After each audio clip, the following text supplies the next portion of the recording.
Hello everyone, this is Grandmaster Max Illingworth here. And did you know that we just recently had a player break 2700 and be the second youngest player ever to do so? His name is Grandmaster Alireza Firouzja from Iran, and in this video I'll show you the game that brought him over 2700 FIDE. And this was a game he played against Vugar Asadli, quite a strong Azerbaijani player, rated 2500-ish. And I analysed this game in a lot of detail, but in this video I'll just show you the main points for your understanding. So the game started d4, knight to f6, c4, as it's another Grunfeld game. So for those of you who like the FIDE setups, well, that's what white played, g3.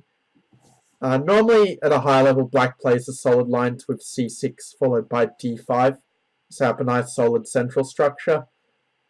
But in this game, black went for a more dynamic Grunfeld approach of playing for a quick d5, which personally when I was playing chess actively, I was quite happy to see this line.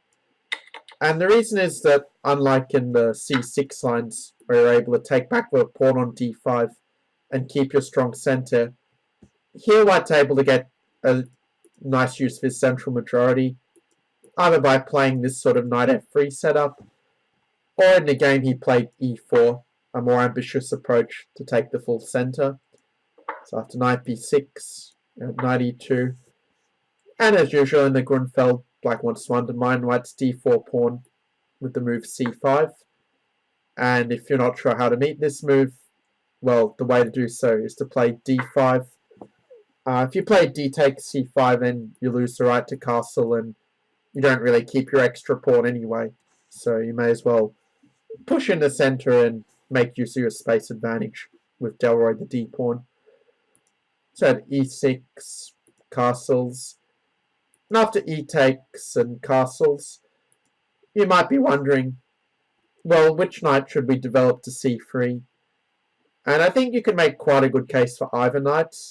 Maybe I'd have a very slight preference for using the knight on c3 to put both knights toward e4 and pressure the c5 pawn.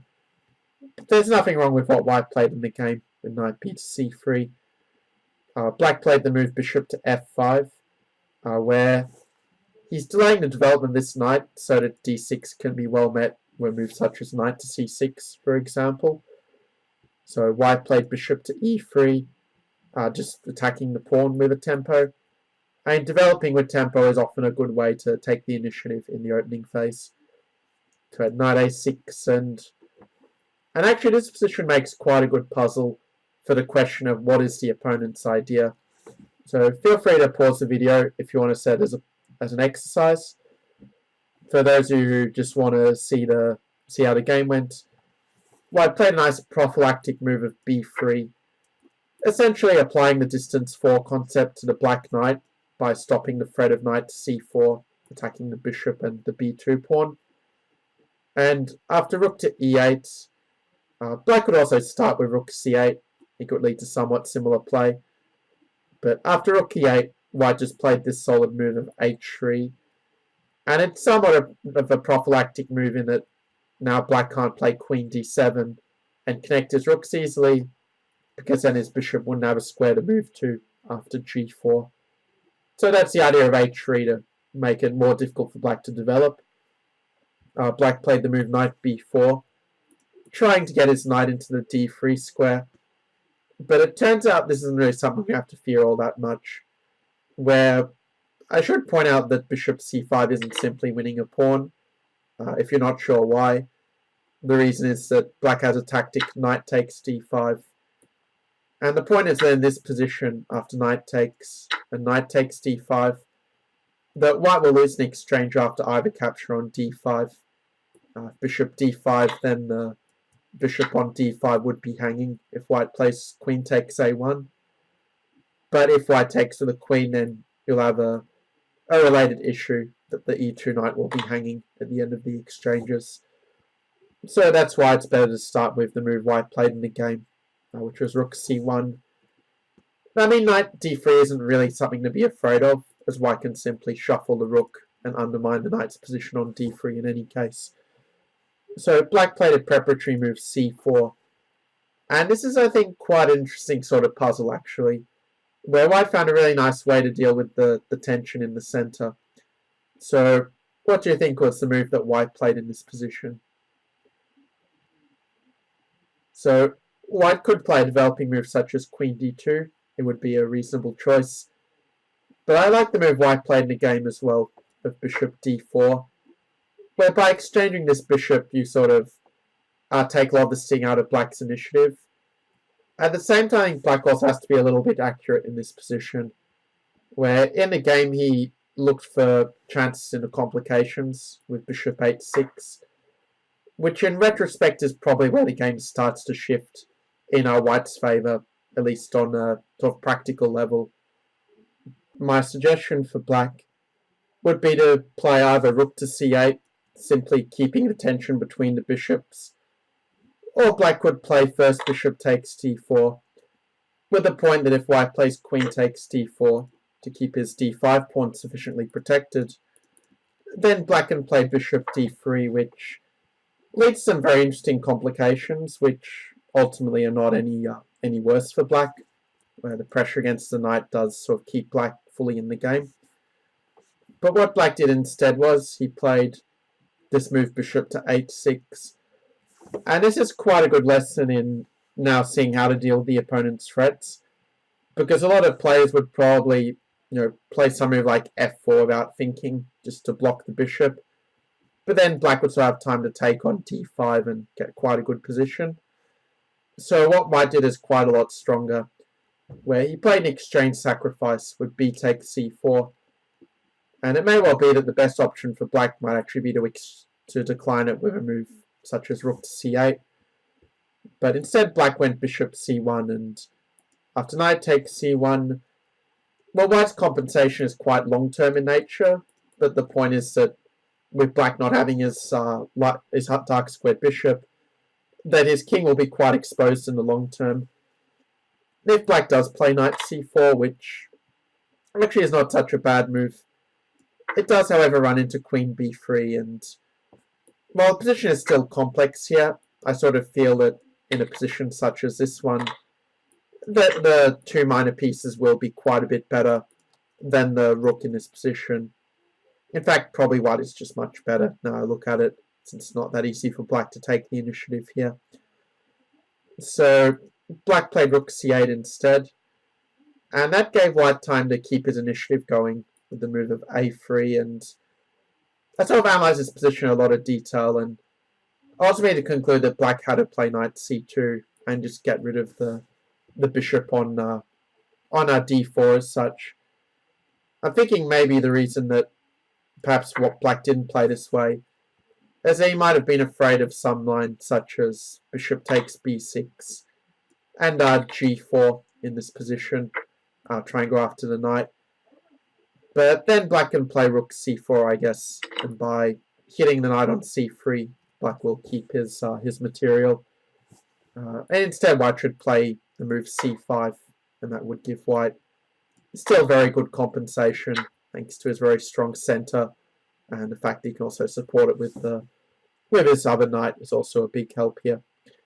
Line goes a lot deeper, but I don't really want to see how the game concluded.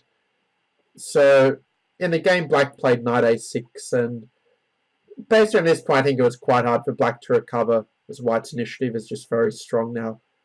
And what you'll notice is white just continues to play very aggressively, just constantly making threats to the black position, or if he can't make a threat, just bringing more pieces into the attack, prepare, making more threats. So white started with g4, forcing the bishop to a weaker square. Bishop d7. Okay, so our next move already, knight to e4. And the threat of knight f6 is so strong that black already has to give back the exchange. So rook takes e4, bishop takes e4.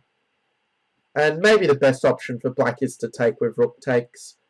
Although even then, white can still develop and have a very strong initiative with his mighty bishop pair. So black tried knight c5 in the game. And he sort of hoped to get some tricks with the knights after knight takes c4, and I think that in this position as white, my own preference would probably be bishop a1 and just going for the battery as fast as possible. But instead white played the move rook to e1, just bring all of the pieces into play, which is also, I think, a very good choice to take that open file. And if black were to play moves such as knight a3, then that could easily allow the queen in some different ways, for example. So black played the move knight to d6. Probably queen a5 is, I think, the best chance for black, where black's position is still difficult after, say, rook e7 or something.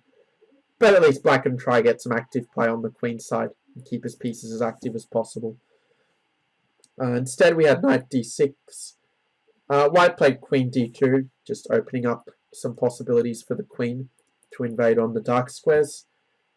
Black tried knight to b5, hoping to complicate like this. And what black is trying to do with his next move of knight a4 is he just wants to cover all the squares that the queen can move to immediately on this long diagonal. Because if white could play a move like queen b2 here, it would be quite bad news for black. But now white was able to win quite prosaically, where he first played knight a2, just making sure that the diagonal won't be blocked off with a knight c3 move. And after queen f8, white found a really nice winning move. Probably there are several winning moves, but can you find the move that Firouzja played to get to 700 plus elo? So well done if you found the move queen to f4. Now the idea is actually not just that you're attacking the knight, but you're also threatening queen f6 with this monster battery on this long diagonal. And if black plays a move such as knight to c3, then we can take with knight takes, and we can actually play queen f6 anyway and attack the knight. Because if black plays queen to a3, there are various moves for white, but the most convincing is to play this move king h2, which turns out to be a deadly quiet move. And the point is that we'd like to play rook e7, but if we played it immediately, there would be a queen a1 taking the bishop with a check. So now it turns out black just doesn't have a good way to avoid this rook e7 threat, because his rook can't cover that square as he's stuck defending the c3 knight. But if he plays a waiting move such as a5, well then we can play rook to e7, and if black tries to defend the bishop and the pawn with bishop e8, then you probably see the move for white here. We can play bishop c3, and he can't take either way on c3 because of the rook e8 will win a lot of material in that case.